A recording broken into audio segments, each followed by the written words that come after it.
14h02, on va commencer. Voilà, alors bonjour encore une fois tout le monde. Oh, ça commence. Alors, comme toujours, comme chaque fois, il faudra au début que vous coupez les micros et on garde le temps de questions, de réactions pour plus tard. Alors, soit moi je coupe, soit vous coupez chacun d'entre vous, mais je trouve que c'est beaucoup plus responsable. Voilà. Et alors, avant qu'on commence, Valérie, Richard et Anne-Sophie, je voulais qu'on parle d'une autre chose. Oh. En fait, je vais vous montrer quelque chose. Je vais faire juste le partage. On va vite passer ça.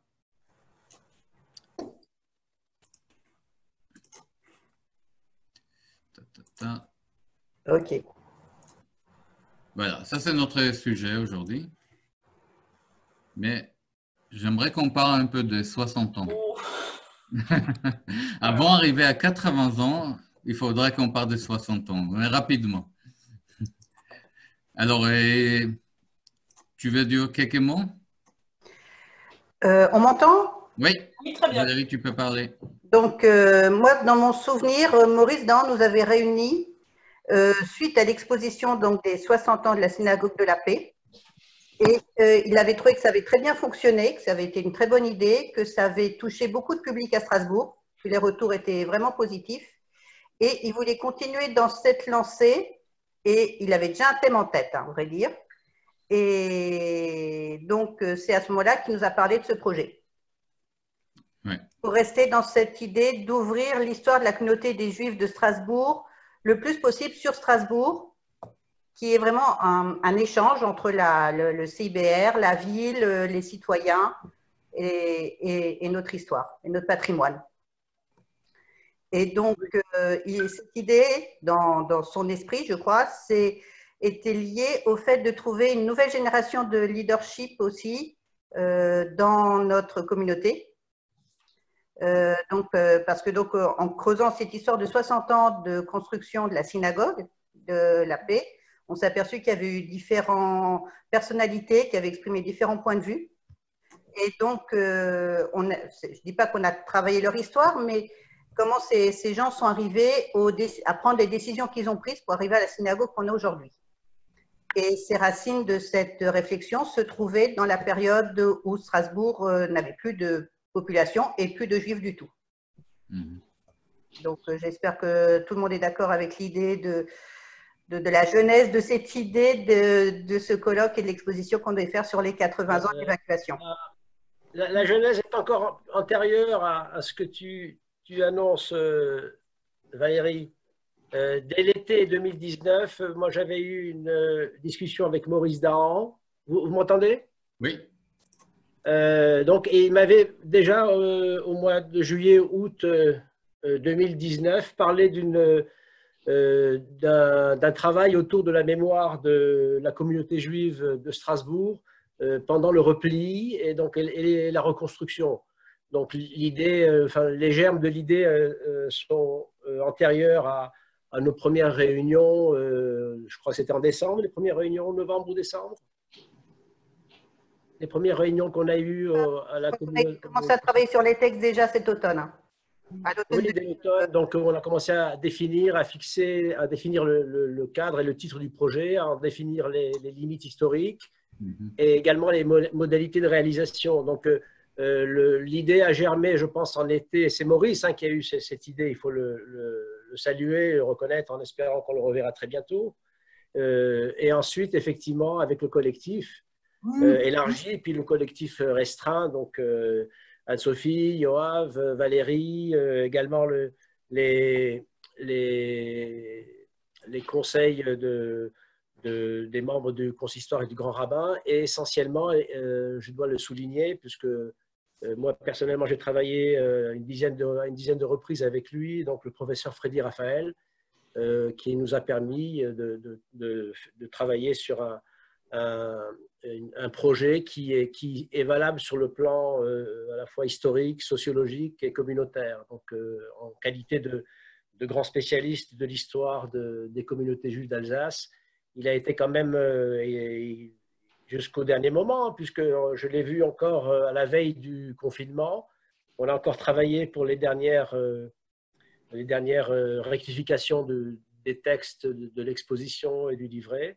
Il a été donc très, très, très présent par rapport à ce travail. Et donc voilà, je crois que c'est un travail qui est un travail collectif, et je tenais à saluer et le collectif élargi et le collectif restreint qui a travaillé autour du projet pendant près de 5 mois maintenant, 5-6 mois. Oui, c'est un travail essentiellement de groupe, hein, parce que l'idée, c'était de toucher un maximum de personnes autour de cette histoire qui elle-même a touché beaucoup de personnes. C'est pour ça que le début de l'exposition parlait de Strasbourg évacué. Tout à fait. Pour bien signaler qu'à l'époque, à ce moment-là, en septembre 39, les Juifs étaient complètement inclus dans la société alsacienne, aussi bien rurale que citadine. Oui, c'est la première évacuation des 2 et 3 septembre. Sur les 375 000 personnes qui ont été évacuées, effectivement, il y avait près de 10 000 membres des communautés juives d'Alsace, Haut-Rhin, Bas-Rhin, qui ont été évacués donc, sur les départements du Gers, des Landes, Garonne, Dordogne et autres départements du Sud-Ouest. Et effectivement, ce volet général nous paraissait à tous, hein, je crois, très important, avant de parler des spécificités de la communauté juive, l'accueil, les difficultés, l'épreuve, hein, comme l'a souligné le professeur Raphaël. On a retenu d'ailleurs ce titre pour l'exposition. Et ensuite, le sursaut, donc c'est ce retour dans les différentes communautés, citadines et moins rurales, bien sûr, pour la reconstruction de ces communautés au lendemain de la guerre. Hein. Donc c'est effectivement ce triple volet qui nous a retenus et qui a fait, je crois, l'intérêt du projet. Alors, si vous me permettez, j'aimerais vous montrer un tout petit film de quelques secondes que j'ai trouvé. Je vais faire encore le partage. Voilà, il n'y a pas de son. Alors, voilà, il y a juste des images.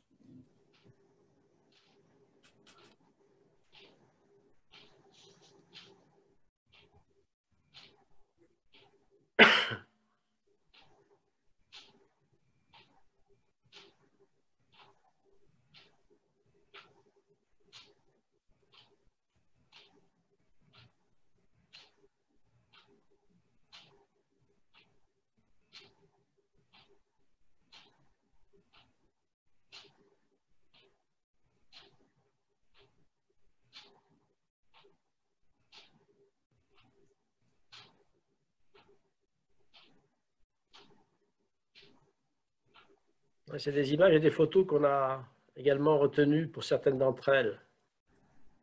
Voilà. Alors, je voulais juste retourner pour une seconde avec Anne-Sophie pour les 60 ans, parce que c'était vraiment une expérience, je pense, qui était très productive et très importante pour toute l'équipe ensemble, chez nous au Consistoire et à l'extérieur, avec toi, Richard, et avec Valérie, etc.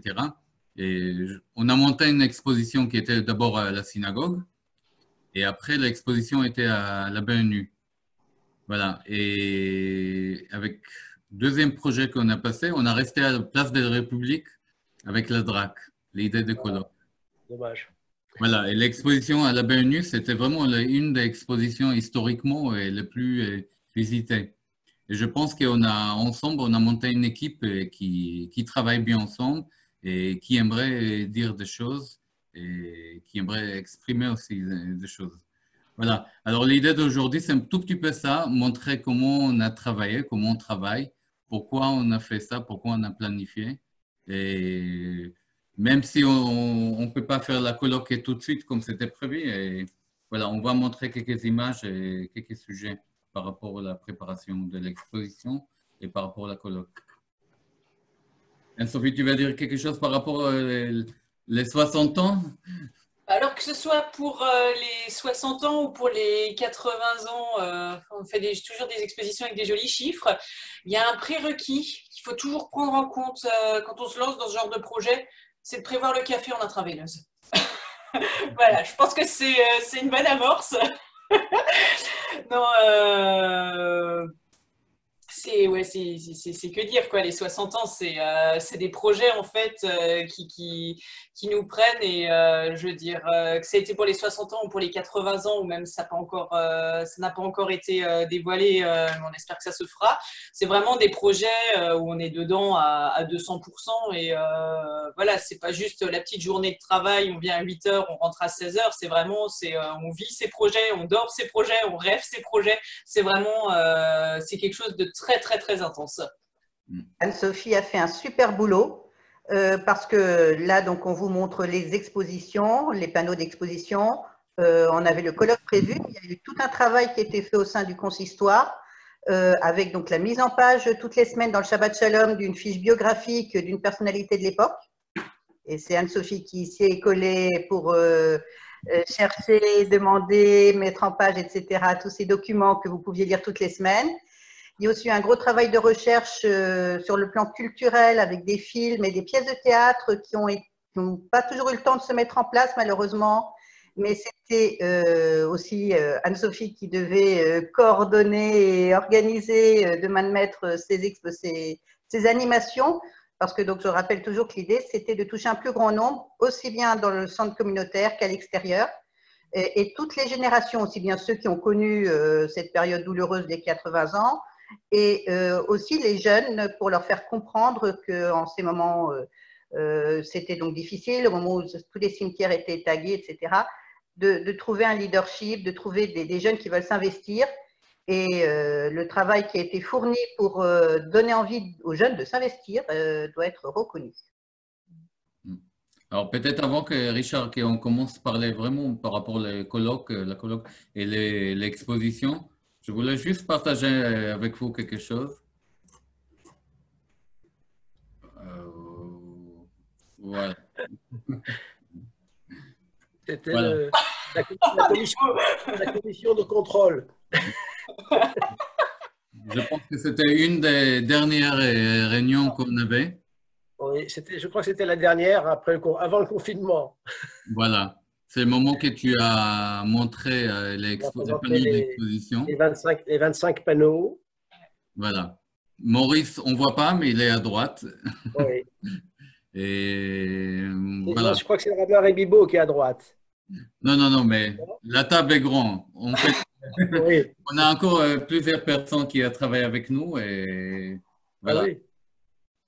Voilà, maintenant, on peut, si tu veux, parler un tout petit peu de ton côté, de ton travail et le travail qui est graphique par rapport à l'exposition. Après, si tu veux, je peux montrer les panneaux aussi. Oui, alors ce projet, il s'est décliné en 3 volets, il faut le rappeler. Hein. Donc, il y avait l'exposition sur donc, ces thématiques de l'évacuation, de l'épreuve et le retour. Il y avait également, je tiens à souligner, ce colloque sur lequel également on a travaillé. Et Anne-Sophie a beaucoup travaillé aussi sur la thématique, c'était la survie des Juifs en France pendant la guerre et le renouveau après 1945. Et ce colloque devait avoir une résonance pas seulement locale et régionale, mais bien au-delà, puisque les intervenants venaient de France, d'un peu du sud-ouest, de Paris, de Strasbourg, d'un peu partout. Et c'est vraiment un moment qu'on a raté à cause de la situation, bien entendu.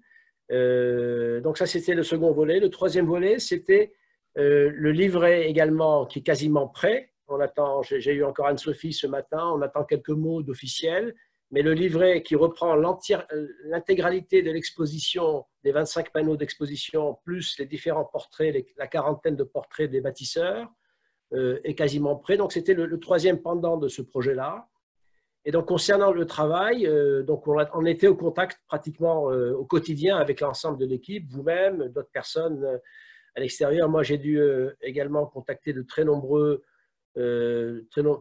personnes pour des différentes contributions, les DNA, les Saisons d'Alsace, le réseau Canopé, donc la base numérique du patrimoine d'Alsace, le mémorial de Schirmeck, les archives de la ville de Strasbourg, et de l'Eurométropole, hein, donc le site du judaïsme d'Alsace et de Lorraine, bien entendu, l'université de Strasbourg. Donc, on a eu énormément de contacts pour avoir un certain nombre de dossiers, de documents, de photos également, et également donc, les autorisations pour publier ces photos que les DNA et les Saisons d'Alsace nous ont données. Je tiens donc ici aussi à remercier le directeur régional des DNA, Dominique Duvig, qui a été très sympa, je le connais très bien, et qui a été très sympa pour nous ouvrir toutes les portes de ces archives et pour nous autoriser à publier les photographies.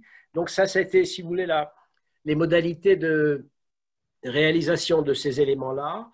Et au quotidien, pratiquement, on avait des échanges pour revoir, pour améliorer, pour transformer, pour ajouter certaines choses dans ce projet-là. Et c'est ce qui a permis de l'enrichir, je pense, et de lui donner une dimension très importante. Et puis le travail que Yoav a fait avec Laurent au niveau de la DRAC et au niveau des officiels de la ville a été également important pour donner une assise et pour permettre à ce projet de voir le jour. Mais bon, on connaît l'issue de ce qui est arrivé en raison de la situation et de la pandémie. Donc, ça a été donc annulé. Alors, on pourra peut-être reparler du report, où, quand et comment. Ça, c'est une autre histoire. Mais en tout cas, le projet en lui-même, il était quasiment totalement abouti. Hein. Donc, on a travaillé donc, avec vous tous et vous toutes. Et c'est vraiment dommage qu'on n'ait pas pu le réaliser parce que c'est un projet qui aurait eu une dimension, comme je l'ai souligné, pas seulement locale et régionale, mais également bien au-delà. Alors, avant peut-être qu'on passe par rapport au nom de l'intervenant, peut-être on peut parler des titres. Il y en a dans le frigo. Oui. Il y a une bouteille. Valérie, tu veux réagir par rapport les titres, alors Maurice tenait à un titre pour le projet, Partir, survivre et renaître, avec un jeu de mots sur renaître.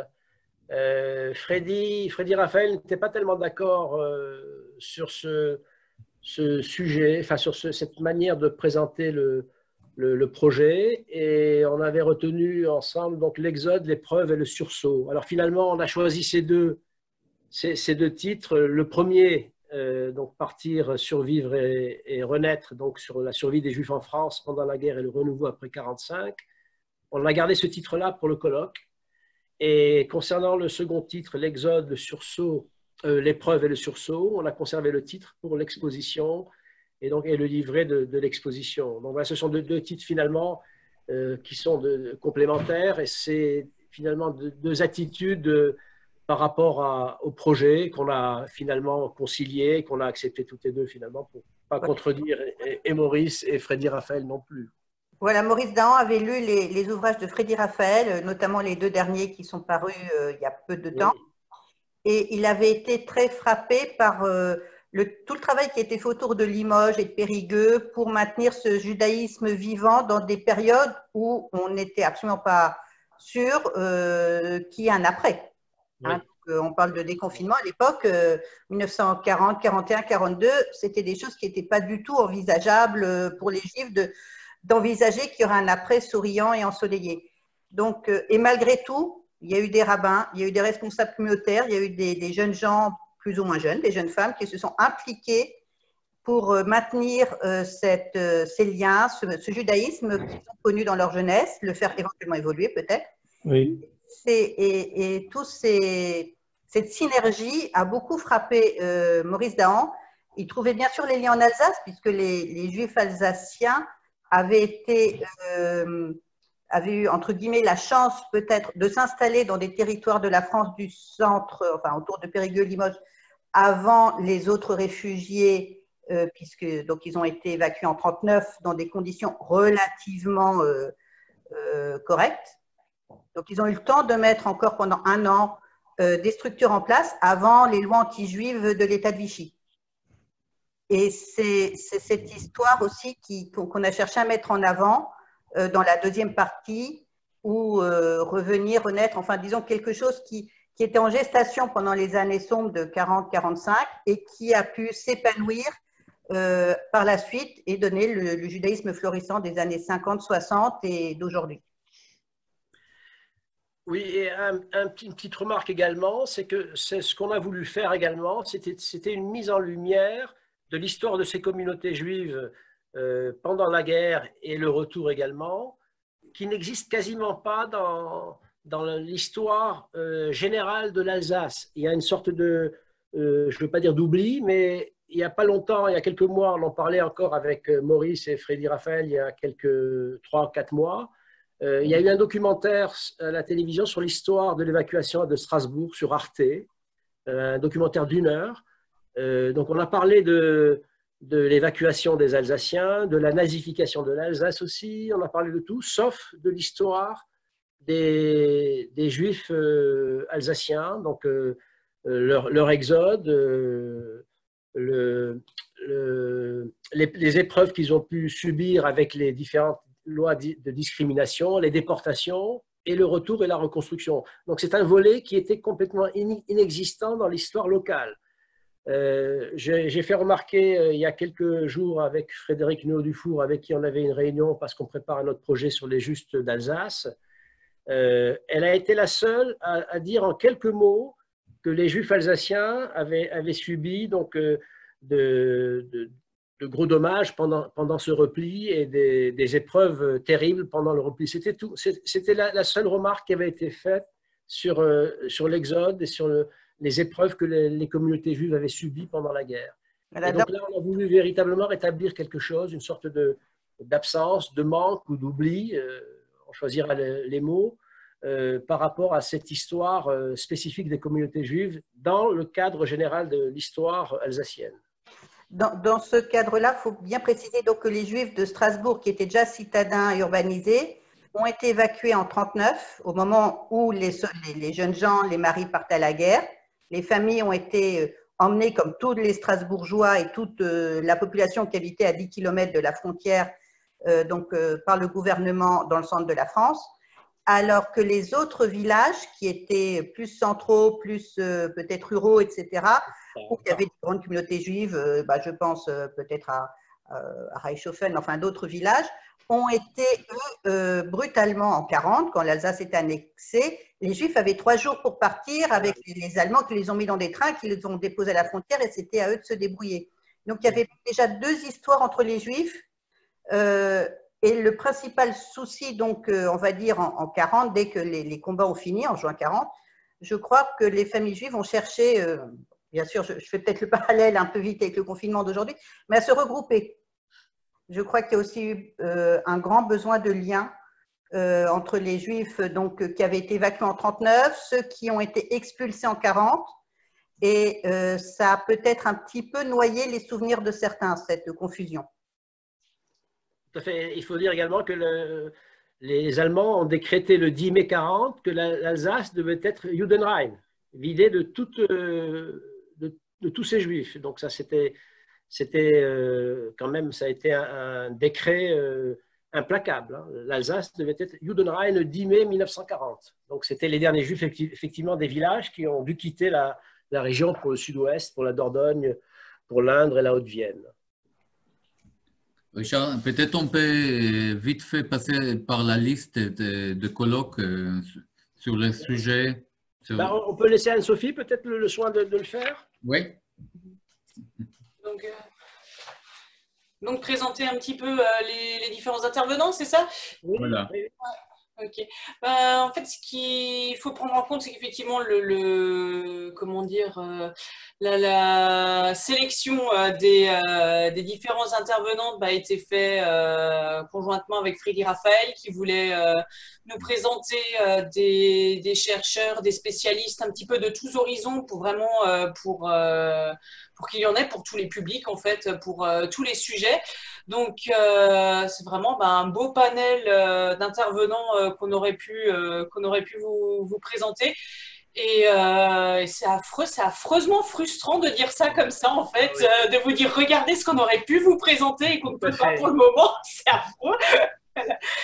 Donc, pour faire un petit peu le tour, on avait une sélection un petit peu chronologique dans nos différents thèmes.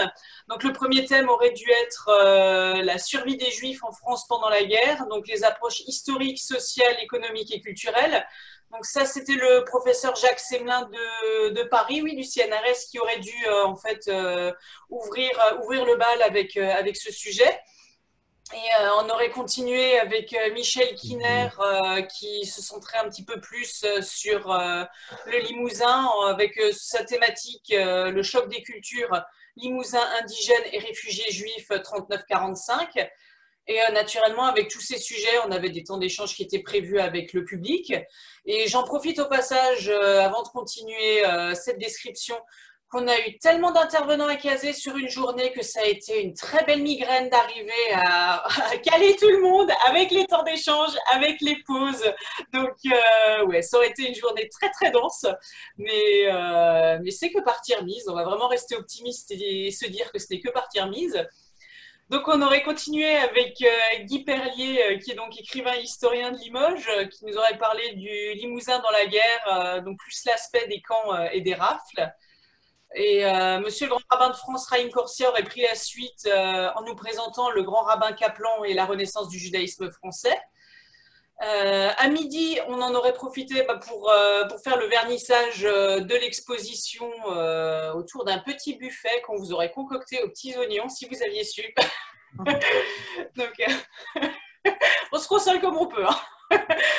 Et l'après-midi, ce serait poursuivi avec une intervention de Monseigneur Jacques Perrier, qui est donc l'ancien évêque de Tarbes et de Lourdes, qui, lui, s'est spécialisé autour de la figure d'Edmond Michelet, donc injuste parmi les nations.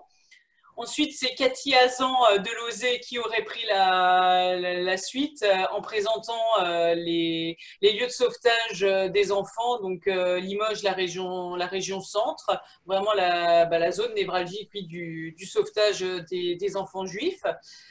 On aurait continué ensuite avec des extraits d'un documentaire sur Beno Gross qui avait été réalisé par Antoine Mercier. Et puis avec une intervention de Sandrine Schwartz de l'Institut Elie Wiesel sur la vie culturelle juive en France au lendemain de la Seconde Guerre mondiale. Et on aurait conclu ce colloque en fait avec une intervention de notre grand rabbin sur la communauté juive du Bas-Rhin en héritage. Donc on aurait vraiment fait le tour de la boucle en fait. Voilà, clairement, le sujet commençait au début de la guerre, différents aspects durant le conflit, et on aurait vraiment terminé avec notre communauté, ce qu'elle est à l'heure actuelle. Voilà. Merci. Alors, ça tombe bien parce qu'on a le modérateur de colloque, c'est Valérie et Richard. Ah ouais. Moi, ce qui m'a beaucoup plu aussi dans l'organisation du colloque, c'était l'idée d'avoir beaucoup de documents qui ont été trouvés grâce à Richard et Anne-Sophie et Yoav. Et des personnes sont venues vers nous aussi pour nous confier leurs témoignages. Donc, des choses qui, jusqu'à présent, n'avaient pas été dites, ou du moins peut-être pas écrites, qui ont pu être révélées. Ça a peut-être même libéré la parole au sein des familles. Donc, de ces enfants qui sont nés donc en 1940, 41, 40, enfin, dans ces années-là, et qui ont sur leur carte d'identité nés à Périgueux, nés à Limoges, nés aux quatre coins de la France, sauf en Alsace, qui n'ont pas forcément vu leur papa ou leur famille pendant des mois, hein, qui sont revenus en 1945 en Alsace pour s'apercevoir qu'ils n'avaient rien de commun avec les petits-enfants de leur âge, notamment pas la culture, pas la langue, puisque les petits Français parlaient français, les petits Alsaciens parlaient l'alsacien, et qu'il y a eu tout aussi après des problèmes de scolarisation, puisque certaines écoles n'ont pas pu, ne se sont pas jugées capables d'intégrer les enfants juifs en 46, 47, 48. Donc, c'est tous ces témoignages qui nous ont été transmis, qui ont aussi donné un côté terriblement humain à cette période. À ce sujet, les documents que j'ai transmis à Valérie, qui ont été donc publiés dans le dernier Éco-Unir, c'est tout à fait cette histoire-là. Hein. La difficulté d'être intégré dans des écoles laïques et une forme, quelque part, une première forme de création des écoles juives, avec notamment l'école Akiba. C'est un petit peu cette histoire que tu racontes, et ce témoignage de Claude Rosenfeld était vraiment très, très intéressant et qui a été publié dans le dernier Éco-Unir. Voilà, par exemple, mon papa n'a pas vu son papa pendant 5 ans qui était prisonnier de guerre, et quand il est revenu en Alsace, il ne pouvait pas du tout communiquer avec ses petits camarades de son âge, et aucune école donc, de la région de Bainfeld ne voulait de petits enfants juifs. Il a dû se retrouver chez des protestants, parce que l'école laïque et l'école catholique ne voulaient pas de lui. Donc, il y a eu beaucoup de témoignages en ce sens. Bien sûr, c'est les survivants qui témoignent, donc déjà. Et les recherches, les récits qu'ils nous font montrent vraiment que la situation de la communauté juive actuellement, même si en Alsace, on a eu des petits tracas régulièrement, est quand même incomparablement meilleure que ce qui s'est passé à l'époque.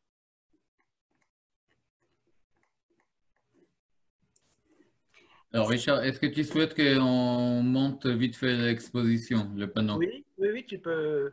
Tu as enregistré les panneaux? Oui. Oui, on peut faire. Oui. Allô? Oui, n'en dévoile pas trop, hein, parce que qu'est-ce que tu veux montrer aux gens après quand on sera déconfiné? Elle a été publiée par le consistoire. Oui, non, mais je plaisante. Je plaisante.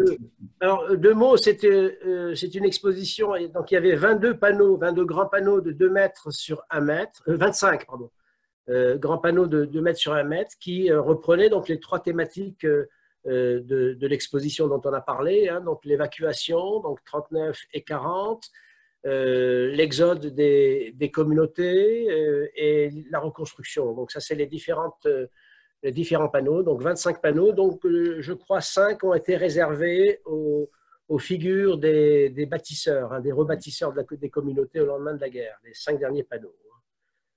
Donc le livret reprend intégralement cette exposition, il y a quelques ajouts en plus, et il y a également des préfaces d'officiels qui ouvrent ce livret-là. On est en train de le finaliser, j'en parlais avec Anne-Sophie ce matin, donc on va essayer de l'imprimer pendant l'été. La ville était tout à fait d'accord pour nous le sortir, donc en 1000 exemplaires. Donc voilà, ça c'est l'ensemble ça c'est le volet général, donc avec un certain nombre de points qui expliquent donc l'exode, les différents lieux d'accueil avec ces flèches sur la carte de France. Donc voilà, ce sont des photos et des éléments qui nous sont parvenus, qui nous ont été donc autorisés en termes de publication par les Saisons d'Alsace, par les Dernières Nouvelles d'Alsace, par le réseau Canopé également, donc, la bibliothèque de Strasbourg également, les archives également. On a eu pas mal d'autorisations de publication de ces documents-là, de ces éléments-là. Et puis les textes, donc on les a retravaillés, on les a travaillés ensemble avec vous tous, avec Freddy Raphaël. Et donc on est arrivé finalement à une synthèse relativement complète, il me semble, de ces 3 volets. Donc voilà le second volet, l'évacuation et le sort des spécifiques aux juifs d'Alsace. On a pris quelques figures marquantes de la communauté pendant l'Exode. Là, c'est un volet également sur les destructions pendant la nazification de l'Alsace, donc après 40. On a les photos de Mulhouse, de la synagogue de Mulhouse, évidemment celle du consistorial du Quai Kléber, mais également d'autres petites synagogues de la région. Donc les différentes la chronologie également de la politique d'exclusion et de persécution des Juifs de France, qui a été donc également insérée de manière à donner des références par rapport aux dates également qui ont été... Et je me permets juste de dire que c'était aussi très important parce qu'en 1942, les Juifs qui étaient installés que depuis 2 ans dans les régions du centre de la France ne dépendaient que de leurs voisins chrétiens pour se cacher. Tout à fait. Donc, pour eux, c'était, je ne dis pas une double peine, mais ils se retrouvaient isolés, loin de tout, sans savoir comment réagir face aux rafles. Et c'était dramatique donc, pour les familles éclatées de pouvoir garder des liens tout en se cachant dans des régions qu'ils ne connaissaient pas. Et dont il fallait apprendre à bien s'entendre avec leurs voisins pour qui les Juifs étaient... j'allais dire, des gens qui n'avaient quasiment jamais vu. Ben oui, il y avait effectivement des attitudes qui se situaient entre confiance et méfiance dans ces moments-là et qui étaient très fortes, c'est certain. Hein. Alors, ce qui est intéressant également, on a insisté, Freddy a également insisté pour qu'on place également une page, un volet, un panneau entier sur les justes justes d'Alsace. C'est l'objet de la prochaine exposition de l'année prochaine, pour la simple raison que c'est vraiment des figures qu'il fallait véritablement honorer.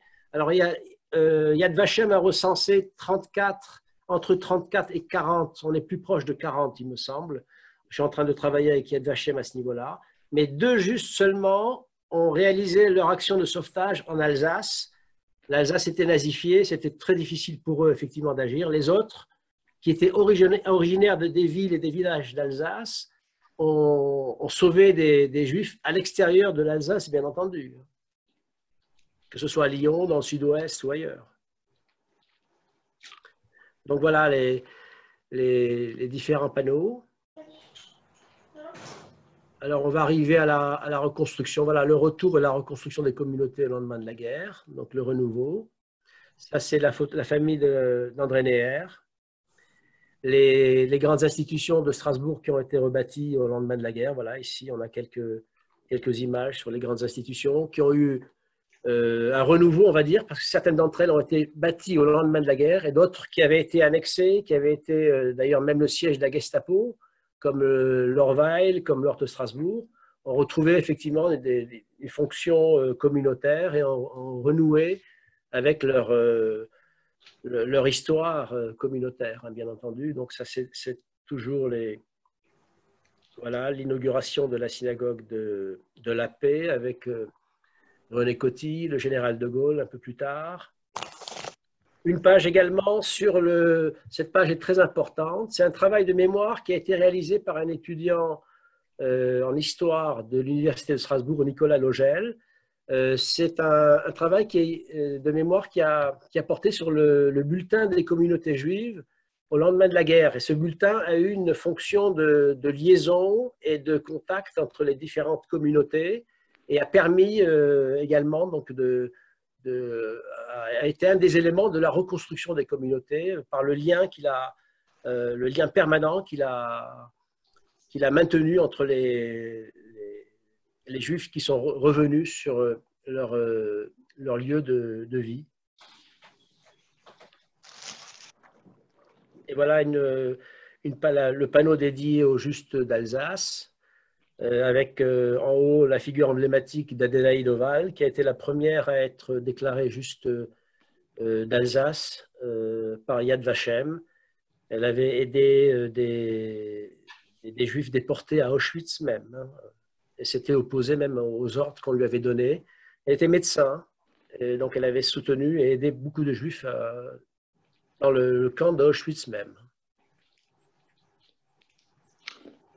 Et ça, ce sont donc les portraits des rebâtisseurs de la communauté au lendemain de la guerre. On en a réuni une quarantaine, je crois, Anne-Sophie, c'est ça à peu près 35 ou 40? Oui, un peu plus, une bonne trentaine si ma mémoire est bonne. Plus de 30, hein. On est plus proche de 40 que de 30. Hein. Donc voilà, c'est les principales. Évidemment, c'est non exhaustif, hein, ce genre de... Mais bon, on a quand même demandé tout autour de nous quelles étaient les principales figures de ces refondateurs, de ces rebâtisseurs qui ont permis aux différentes communautés d'avoir un jour nouveau et de repartir sur de nouvelles bases au lendemain de la guerre. Donc, c'est les visages et les... Voilà, donc Je me permets juste d'ajouter ce qui est assez intéressant en fait avec ces portraits. C'est vrai qu'à la base, on était parti sur une sélection qui faisait une vingtaine de personnes peut-être au démarrage. Et cette publication de fiches de manière hebdomadaire dans le Shabbat Shalom, c'est quelque chose qui de manière générale vous a apparemment beaucoup plu, parce que j'ai eu beaucoup de retours par email me disant ah mais c'est très bien ces fiches, est-ce que vous avez prévu une fiche sur un tel, est-ce que vous avez continué avec une telle, et du coup on est passé d'une vingtaine de fiches à l'origine, comme le disait Richard, là on a plus de 30, pas loin de 40, et il y a toujours et encore des suggestions qui viennent. C'était des publications qui devaient être limitées dans le temps, et pour le moment, comme moi je prends toutes les propositions et je continue de les publier au fur et à mesure, je pense que c'est un projet qui va... Je ne sais pas si ça va se pérenniser ou quoi, mais ça a déjà en tout cas un bel avenir devant lui durant les prochaines semaines. Alors, effectivement, il y aura des gens qui ne seront pas contents de ne pas voir leurs ancêtres ou leurs proches dans ces portraits-là. Mais bon, mais il fallait choisir, et choisir, c'est aussi éliminer ou s'arrêter. En tout cas, il fallait bien mettre un arrêt et finaliser ce projet. Et donc, on s'est arrêté, je crois, près d'une quarantaine de figures. Au tout dernier moment, Freddy Raphaël m'avait rajouté trois portraits l'avant-veille de la présentation du projet aux membres du consistoire. Donc, c'est pour dire que c'est un projet, effectivement, comme dit Anne-Sophie, qui n'est pas clos. Il peut certainement être développé encore aujourd'hui et déployé encore de manière beaucoup plus large. Oui, tout à fait. Je veux dire, on a la place dans le Shabbat Shalom qui est prévu pour. Donc, effectivement, si d'aventure vous deviez constater un manque dans cette exposition, bah, n'hésitez pas effectivement à contacter le consistoire et à demander si une fiche sur telle ou telle personne a été créée. Et puis, si c'est le cas, on vous dit quand elle sera publiée. Et puis, sinon, on lui garde une place pour la suite, hein, clairement. Et il me semble aussi que c'est dans cette partie que les rabbins du consistoire se sont le plus impliqués en faisant aussi quelques recherches biographiques. Tout à fait. C'est vrai, oui. Bon, on passe très, très vite. Il est déjà 43. Et peut-être avant qu'il y ait des questions, des remarques, vous voulez ajouter quelque chose, Richard, Valérie? Non, on espère qu'on pourra faire quelque chose avant 2021, peut-être, pour donner vie à ce travail collectif. Ce serait vraiment dommage de laisser tomber. Je crois que c'est un très beau projet pédagogique interne au consistoire et ouvert sur la ville et qu'il faudrait vraiment lui donner toute son ambition. Et je remercie encore Maurice d'avoir eu cette idée, de nous avoir donné les capacités de faire tout ce boulot. Oui. Je peux? Oui. Ouais, moi, je lève la main comme à l'école. Moi, je voulais juste terminer en faisant un petit peu un parallèle qui s'impose un peu à moi depuis quelques semaines. En fait, bon, Valérie l'avait bien dit dès le début de l'émission, c'est que la volonté de Monsieur Dahan vis-à-vis de cette thématique des 80 ans de l'évacuation, c'était pas de montrer uniquement le côté déportation, Shoah et ce que nous connaissons malheureusement un peu trop bien, mais c'était vraiment de montrer que durant des temps difficiles, des temps de crise, il y a des personnalités qui ont pris le leadership et qui se sont vraiment mobilisées pour que le judaïsme puisse continuer, puisse perdurer et se remettre au lendemain de la Seconde Guerre mondiale. Et sans vouloir faire un parallèle qui serait déplacé et peut-être pas comparable sur tous les aspects, je vois la situation actuellement avec le confinement. Actuellement, moi, je travaille beaucoup au niveau de la coordination de la com en live. Donc, ce sont toutes ces émissions qu'on vous propose sur Zoom. Et c'est vraiment, disons que ça fait chaud au cœur de voir que dans notre crise actuelle, mais il y a toujours dans notre communauté des gens qui sont prêts à donner de leur temps, à être motivés pour qu'il y ait toujours une vie communautaire malgré l'isolement dans nos foyers. Et ça fait tout simplement chaud au cœur, en fait. Voilà. Merci beaucoup. Merci Anne-Sophie de ton travail. Et bravo à tous ceux qui assurent la continuité au niveau des communautés en général et du CIBR en particulier. Merci. Et une pensée à nos amis du Haut-Rhin quand même. Ah, toujours. J'aurais une petite question Oui, un peu technique, mais est-ce que cette exposition est dans sa fabrication une exposition itinérante en roll-up qui peut aller dans d'autres villes en Alsace ou même ailleurs? Oui. Alors, elle est prête à imprimer. On a déjà établi les devis, les contacts techniques, tout est prêt. Il suffit de lancer l'impression, elle sera prête. C'est 25 roll-up de 2 mètres qui sont facilement transportables avec un petit spot au-dessus. Donc, effectivement, elle est prévue pour être itinérante. Et on avait prévu donc avec Yoav, avec Laurent, Anne-Sophie également, de la présenter à la région Alsace après la DRAC. Oui. Ce projet peut être également toujours maintenu. Pourquoi pas envisager d'ailleurs cette présentation avant 2021 à la région Grand Est, non pas région Alsace. C'était un lapsus Oui, révélateur. révélateur. Bon, bah, Voilà. très bien, parce qu'elle pourra aussi circuler dans d'autres villes de l'Alsace, peut-être. Absolument. Bien sûr. Même dans la région du Limousin, où peut-être Absolument. vous serez intéressé de connaître cette histoire. Il n'a pas été question de la maison de Moissac dans tout ce déroulé. C'était un peu trop éloigné du. Il y a eu des Alsaciens aussi qui étaient directement concernés, qui se sont impliqués dans la maison de Moissac, mais c'est un grand sujet déjà, à lui tout seul. Oui, l'histoire avec les habitants de Moissac aussi. On aurait pu multiplier par 5 le projet, l'exposition, le contenu en tout cas, mais bon, il y a certainement des manques, quelques oublis, c'est certain. Et Moissac, c'est vrai qu'on aurait pu, mais bon, il y a encore d'autres points effectivement qui peuvent être relevés. Mais, on peut continuer. Moi, j'ai une petite question, si on peut m'entendre. Je ne sais pas si on m'entend. Oui. Oui, bonjour.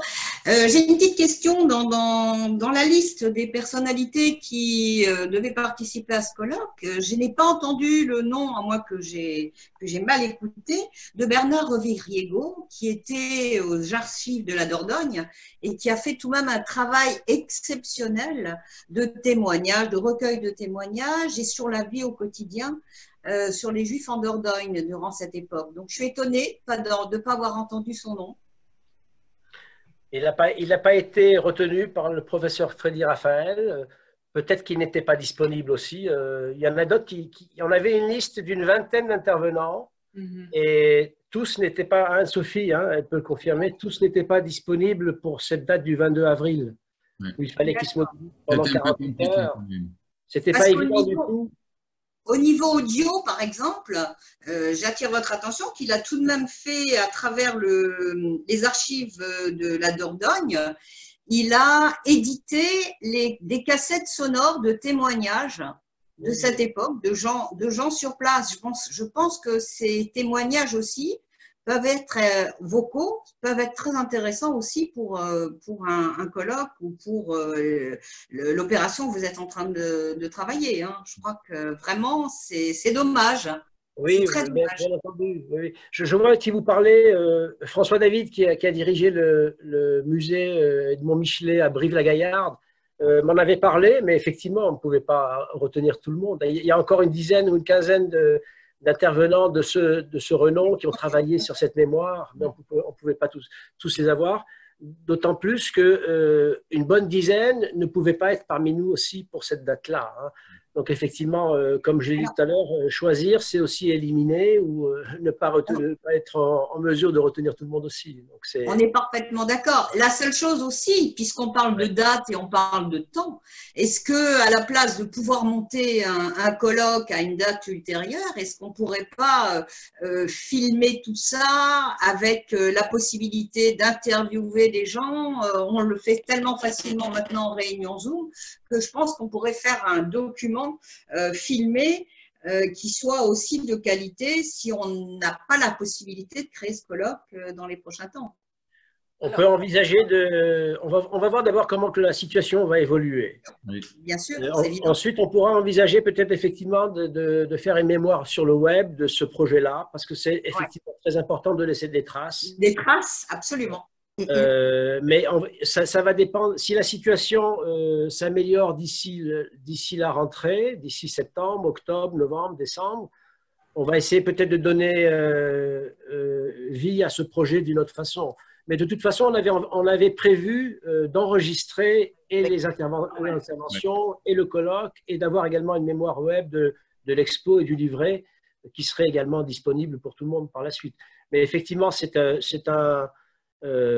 domaine qu'on peut envisager et creuser. Ça, c'est tout à fait envisageable. L'esprit, c'était vraiment une ouverture et faire connaître cette histoire, peut-être pas encore assez connue au plus grand nombre, à la fois aux Alsaciens chrétiens, à la fois aux gens du centre, à la fois aux Juifs qui ont rejoint l'Alsace plus tard, etc. Donc, c'était vraiment un but pédagogique le plus large possible. Ok. Oui, alors, ce que je voudrais signaler également, c'est que la région du centre, et notamment les communautés non juives, hein, la communauté de Brive-la-Gaillarde, a organisé donc, au mois de juin-juillet dernier un colloque sur l'accueil des réfugiés juifs en Dordogne, dans l'Indre, en Corrèze, dans toutes ces régions-là. Et ils ont fait un travail de mémoire exceptionnel sous la houlette du professeur François David, que j'ai cité, donc, du musée Edmond Michelet. Et c'est vraiment un travail de mémoire également qu'ils ont échafaudé, qu'il faut saluer quand même. Ils n'avaient pas de responsabilité comme la nôtre, je crois, par rapport à ce travail-là. Ils étaient dans l'accueil essentiellement, et nous, on a voulu mettre l'accent sur cet exode, sur ces difficultés, sur ces épreuves, et surtout sur le retour et la reconstruction des communautés. Je peux aussi citer le livre de M. Verlet sur le transfert de l'hôpital de Strasbourg à Clervire. Et il y a tout un passage aussi sur le personnel juif et les patients juifs, comment ils ont été reçus, protégés. Oui. Tu parles de Christophe Verlet? Oui. Oui, tout à fait. Qui a fait un très beau livre là-dessus. Alors, Christophe va nous joindre le 4 mai à 14h. Très bien. Voilà. Bonne transition. Voilà. Si quelqu'un veut encore poser une question?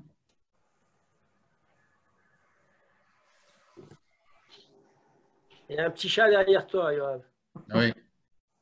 Il y a 10 ans, la ville de Strasbourg avait déjà fait une exposition importante sur l'évacuation. Donc, les 70 ans de l'évacuation, il me semble que c'était une des photos de l'exposition des archives. Alors, dans les DNA, quand il y a eu la série des commémorations, c'était une page tous les jours pratiquement sur l'évacuation, il y a eu quasiment très très peu de choses sur l'histoire des communautés juives. Et c'est bien pour ça qu'on a voulu mettre l'accent sur cette mémoire-là et rétablir quelque part un oubli ou un manque historique finalement à cette mémoire-là, cette mémoire locale.